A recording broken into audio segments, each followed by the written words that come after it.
But throughout this education, I felt something was missing. Because I was learning about many different aspects. How the plant is working, what an atom is made out of, how a political system is functioning. But somehow the subject was missing to learn something about myself. So with the age of 4, for the first time, I got introduced into the monastic practices. And I was very happy to find out that the main part of these practices were dealing with the exploration and the discovery of yourself. There was mental training,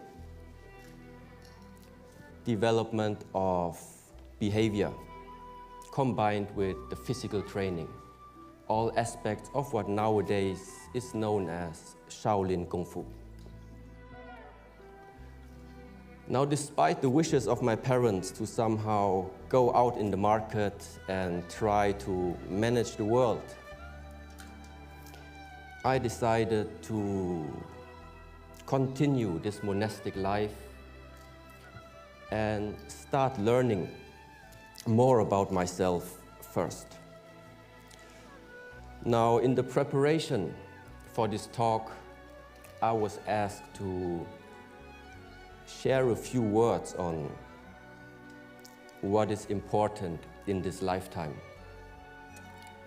And see, it's already challenging to put 3 decades into a single talk. But the picture I would like to show you summarizes very much what I consider as being valuable in this lifetime. There is something about sharing with others. There is something about connection. There is the training and development of yourself. It is to enjoy your time, even doing nothing. And one main aspect is to find a way and do the things you like to do. Now, when I received the invitation to have a talk at today's event, especially under the slogan, High, Higher, Highest, something very particular came up on my mind. And a master from the Shaolin Temple once told me a story that I would like to share with you.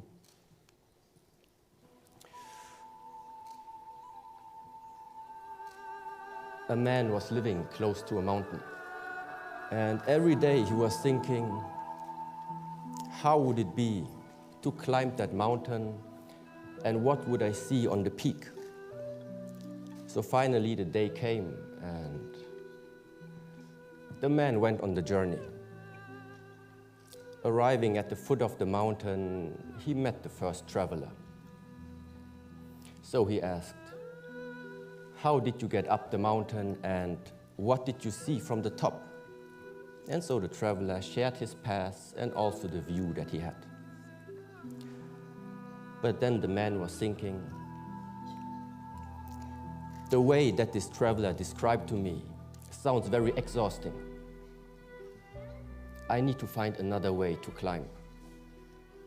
So he continued to walk on the foot of the mountain until he met the next traveler. So once again he asked, how did you climb up that mountain? And what did you see from the top? And so again the traveler shared his story.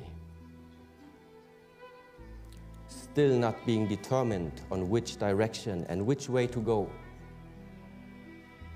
the man asked 30 more people, 30 more travelers. When he finished talking to all of them, he finally made up his mind. Now that so many people already shared with me their past and especially what they all saw from the top, I don't need to climb there anymore. It is very unfortunate this man never went on the journey. Now, to conclude this story, firstly, each individual needs to find the most suitable way to climb that mountain.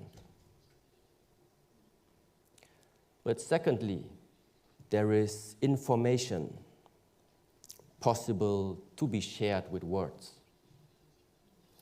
But it is impossible to share the experience of clarity when you are standing on that peak by yourself. To invest the right effort in climbing that peak is very much what all the Buddhist practices, the Shaolin training, or any spiritual practice is about.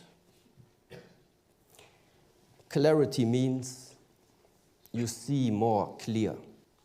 When you see more clear, interrelations become more apparent. When you see more clear, there is no need to believe anyone or believe anything. Seeing clear means you can distinguish for yourself which is the proper direction to take and which decisions do I have to make in order to make my goals or aspirations start to shape. Now, at today's talk, you will have the chance to become inspired by quite a lot of different travelers. But in this particular talk, I can't and I won't tell you which way to go.